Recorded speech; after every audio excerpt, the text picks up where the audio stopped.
বুদ্ধিমান মানেই কি যারা সবসময় বই পড়ে তারাই, নাকি বাস্তবে যারা একটু অন্যরকমভাবে চিন্তা করে তারাই আসল বুদ্ধিমান?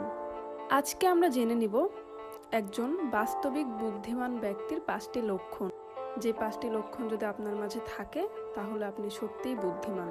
পয়েন্ট 1, প্রতিটি সমস্যায় ঠান্ডা মাথায় ভাবেন, রেগে না গিয়ে প্রথমে চুপ করে থাকেন, পরিস্থিতি বোঝেন এবং তারপর সিদ্ধান্ত নেন।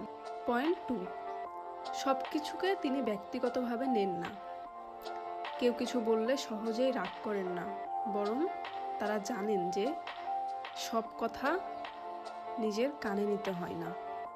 পয়েন্ট 3, নিজের ভুল সহজেই স্বীকার করেন, তারা কখনোই নিজেকে সব জানতা ভাবেন না, বরং কোথায় ভুল হচ্ছে সেটা তারা স্বীকার করে নেন এবং সে ভুল থেকে শিক্ষা গ্রহণ করেন। পয়েন্ট 4, সবসময় নতুন কিছু জানতে চান, যে কোনো জিনিস দেখলে তার পিছনের কারণ খুঁজে, তারা কখনোই নতুন কিছু শেখার আগ্রহ হারায় না।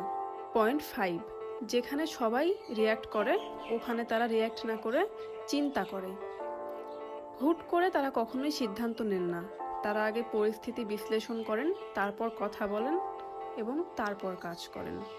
বুদ্ধিমানেরা সবসময় চিৎকার করে নিজেদের প্রমাণ করে না, বরং তাদের চিন্তাভাবনা, আচরণ এসবই বলে দেয় তারা কতটা আলাদা। অবশ্যই আমাকে জানাবেন আপনার মধ্যে এই 5টা লক্ষণের মধ্যে কয়টি লক্ষণ আছে।